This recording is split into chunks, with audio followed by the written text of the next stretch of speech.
बिस्मिल्लाहिर्रहमानिर्रहीम। Test discussion English FLP 4 MD CAT A+ series का ये टेस्ट है। Question number 1, you will see the house dash your left.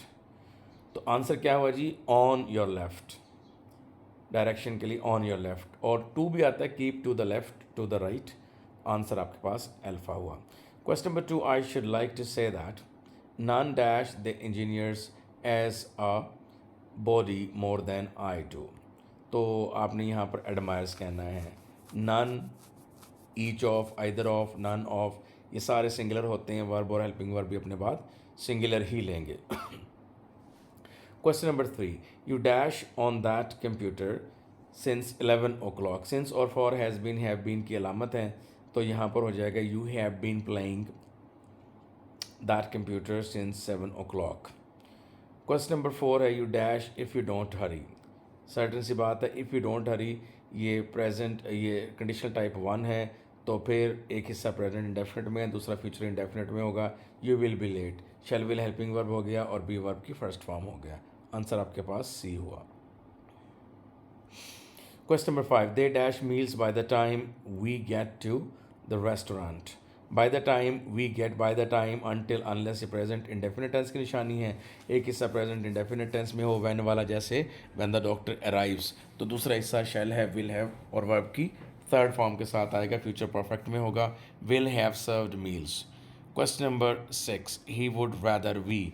Would rather के साथ 1122 वाला रेस्क्यू करने के लिए आपका 1122 आएगी। वो क्या है 1122? अगर वुड रादर के साथ लेफ्ट और राइट पे दो सब्जेक्ट आ जाएं, जैसे एक ही है एक वी है, दो सब्जेक्ट हैं तो दूसरी फॉर्म आएगी। तो he would rather we didn't see, past indefinite.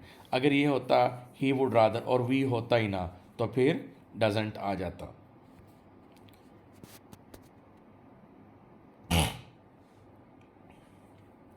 Question number 7, I dash at the checkout when I noticed a strange looking man. I was looking at the checkout when I noticed. Longer action क्या है कि वो देख रहा था, अचानक उसकी नज़र पड़ी। जो लॉन्गर एक्शन होता है वो पास्ट कॉन्टिन्यूस में, और जो शॉर्टर एक्शन होता है वो पास्ट इंडेफिनिट टेंस में। I was looking at the checkout when I noticed a strange looking man. Answer alpha. Question number 8, he preferred oranges to apples because dash were not as juicy.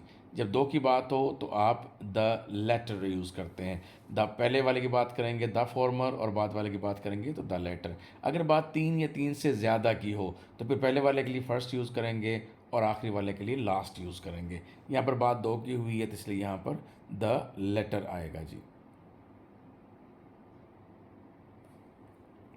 Question number 9, the climate of Africa is much hotter than the climate of Europe, या than that of Europe. Answer हुआ Charlie.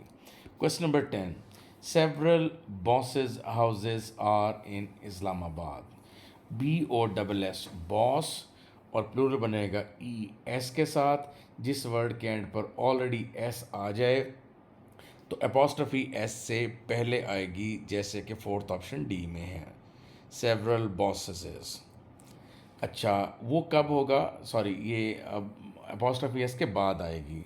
अच्छा, मैं दोबारा बताता हूँ। जब भी कोई ऐसा वर्ड जो एस पर एंड हो, तो ऑलरेडी एस पर एंड हो तो अपोस्ट्रोफी एस के बाद आएगी, इजाफी एस नहीं लगाएंगे जैसे कि डी में। अब दोबारा मैंने करेक्ट कर दी बात। अच्छा, असल में जो मैंने बात बताई ना उसकी वजह थी, जो मेरे मुंह से बात निकल गई वो मैं बाद में बताना चाहता था। अब बॉस है कॉमन नाउन और मिस्टर चिप्स था प्रॉपर नाउन। अगर कोई प्रॉपर नाउन एस पर एंड हो, जैसे चिप्स था, तो फिर ये रूल है कि आपकी मर्ज़ी है, अपोस्ट्रफी आप एस एक और लगा दें, मिस्टर CHIPS, और फिर एक अपोस्ट्रफी लगाएं और एक और एस लगा दें, ये भी ठीक था। या CHIPS, एस सिर्फ एक ही रखें और अपोस्ट्रफी एस के बाद लगा दें। तो ये प्रॉपर नाउन नहीं है, ये कॉमन नाउन है, इसलिए मैं प्रॉपर नाउन वाली बात पहले बता गया। मैं रिपीट करता हूँ। ऐसे common noun, boss common noun है, दुनिया के किसी भी बॉस को बॉस कह सकते हैं, ये कॉमन नाउन है। दुनिया के हर बंदे को मिस्टर चिप्स नहीं कह सकते, मिस्टर चिप्स प्रॉपर नाउन है। तो बात यह है कि ये रूल है कॉमन नाउन का यहाँ पर इस पर्टिकुलर सेंटेंस में। इस पर्टिकुलर सेंटेंस में बी और डबल एस बॉस एक है, इसकी प्लूरल बनाएंगे बी और डबल एस ई एस हो गया। तो जब कॉमन नाउन के एंड पर प्लूरल हो और एस हो तो एस के बाद अपॉस्ट्रोफी लगाएंगे जैसे डी में लगाया गया है, इसलिए डी आंसर है। फर्स्ट ऑप्शन ए क्यों रॉन्ग है, सेवरल प्लूरल है, बॉस सिंगुलर है, ये वैसे रॉन्ग हो गया। बी ऑप्शन क्यों रॉन्ग है, सेवरल बॉस इसमें अपॉस्ट्रोफी है ही नहीं। थर्ड ऑप्शन सी क्यों रॉन्ग है, बॉस इज जिस ये तो प्रॉपर नाउन होता तब आप ऐसे हरकत कर सकते थे, सी इसलिए रॉन्ग हुआ। Hope to answer the question delta. Question number 11, you didn't play your drink did you. तो स्टेटमेंट जिस हेल्पिंग वर्ब के साथ होगी, क्वेश्चन भी उसी हेल्पिंग वर्ब के साथ होगा, ठीक है। अगर क्वेश्चन डिड स्टेटमेंट पहले वाली डिड के साथ हो तो हैव नहीं आ सकता, इसका मतलब बी तो रॉन्ग होगा, नंबर 1। नंबर 2, अगर स्टेटमेंट पहले नेगेटिव है, you didn't play your drink, तो फिर क्वेश्चन जो है वो नॉन नेगेटिव आएगा, डिड यू आएगा और एंड पर क्वेश्चन मार्क आएगा। आपका आंसर हुआ जी डेल्टा। यू डिडेंट पे for your drink comma did you. A option क्यों रॉन्ग है, यू डिडेंट पे your drink did you. You didn't पे फॉर होना चाहिए था, अल्फा इसलिए रॉन्ग है।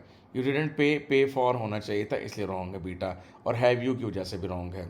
यू डिडेंट पे for your drink didn't you, दोनों नेगेटिव नहीं आ सकते, use of double negative is wrong. ये यूज़ ऑफ डबल नेगेटिव का एक एडिशनल पॉइंट बताया है, आपके लेक्चर में जो चीज़ें नोट करवाई थी उनमें एडिशन कर लेना इसका। क्वेश्चन नंबर 12, वीमन इज़ तो नहीं होता, वीमन आर होता है। पहली बात, women comprise 50% of our population, second option B answer है। ए ऑप्शन क्यों रॉन्ग था, वीमन इज़ लिखा हुआ है, वीमन आर होना चाहिए था, और कंप्राइज ऑफ नहीं होता, कंसिस्ट ऑफ होता है, बी कंप्राइज्ड ऑफ होता है, यानी is comprised of. Third option C, woman comprises 50, एक औरत जो है पूरी दुनिया का नहीं हो सकती, प्लूरल वर्ड होना चाहिए था विमन और फिर कंप्राइज आना चाहिए था। फोर्थ ऑप्शन डी क्यों रॉन्ग है, वुमेन प्लूरल है, कंप्राइजेज सिंगुलर है, ये इसलिए रॉन्ग हो गया। Question number 13, will see you either eight Christmas और ऑन ईद डे। डे का वर्ड आ जाए क्रिसमस या ईस्टर के साथ तो ऑन आएगा, डे ना हो तो फिर सिर्फ और सिर्फ एट आएगा, आंसर अल्फा हुआ। तो बीटा ऑप्शन क्यों रॉन्ग है, एट ईद डे नहीं आएगा, ऑन ईद डे, डे का वर्ड आए तो ऑन आता है, एट नहीं आता। सी क्यों रॉन्ग है, अगर डे का वर्ड ना हो तो क्रिसमस के साथ एट आएगा, ऑन नहीं आएगा, सी इसलिए रॉन्ग है। डेल्टा क्यों रॉन्ग है, अगर डे का वर्ड आ जाए तो Easter day on Easter day होना चाहिए था, डेल्टा इसलिए रॉन्ग है। Question number 14, a large number of boys, a large number of है तो डज नॉट नहीं आना चाहिए था, अल्फा रॉन्ग हो गया। A large number of boys है तो डोंट आना चाहिए था, बीटा आंसर है। अल्फा तो हमने बता दिया कि डजेंट की जैसे रॉन्ग है। सी क्यों रॉन्ग है, the large number of the boys है तो पार्टिसिपेट्स आना चाहिए था, इसलिए रॉन्ग है। डी क्यों रॉन्ग है, a large number of boys है तो पार्टिसिपेट्स नहीं आना चाहिए था, आंसर आपके पास होगा बीटा। रूल क्या था, ए लार्ज नंबर प्लूरल है, द लार्ज नंबर सिंगुलर है। क्वेश्चन नंबर 15, मैनी आ के बाद नाउन सिंगुलर आएगा, मैनी आ मैन, और वुमन भी सिंगुलर आएगी, एंड चाइल्ड। तो मैनी आ के बाद जितने मर्जी सिंगुलर नाउन लगाते जाएं, रूल ये है कि वर्ब और हेल्पिंग वर्ब सिंगुलर ही आना चाहिए था, जैसे कि बीटा में आया है। हैज़ विजिटेड, अल्फ़ा में हैव विजिटेड की वजह से रॉन्ग है, और चार्ली में विजिट नहीं आएगा, विजिट्स होता तो शायद ठीक हो जाता सिंगुलर, और डेल्टा में प्लूरल यूज़ किया है। हमने कहा मैनी आ के बाद जितने भी सिंगुलर नाउन हो आगे चलकर वर्ब और हेल्पिंग वर्ब अपने बाद वो सिंगुलर ही लेते हैं। Question number 16, I have absolute dash with the friends who have suffered in anything like that. तो आई हैव एब्सल्यूट सिंपैथी, ज़ाहिर है जिसने के दुख बर्दाश्त किया उसके साथ आपको सिंपैथी ही होगी, आंसर आपके पास हुआ जी अल्फ़ा। मर्सीलेसनेस बेहिसी को कहते हैं जी, एंटीपैथी सिंपैथी का एंटोनिम है, इनह्यूमैनिटी ह्यूमैनिटी का एंटोनिम है। 17 में आपके पास है जी हीडियस मकरूह को कहते हैं, और सिनोनिम बताना था, ये अगली था इसका, और ड्रेडफुल में टेरिबल, ऑफुल और अलार्मिंग, और ग्लीफुल खुश को कहते हैं, हैप्पी स्मग और एक्साइटेड। हीडफुल तवज्जो से भरपूर, माइंडफुल केयरफुल विजिलेंट, और मोर्नफुल कहते हैं सैड को, सैड सॉम्बा और sorrowful. Then we have complement, complement complement complement, तो स्पेलिंग आपके पास है alpha. This is the end of this test discussion.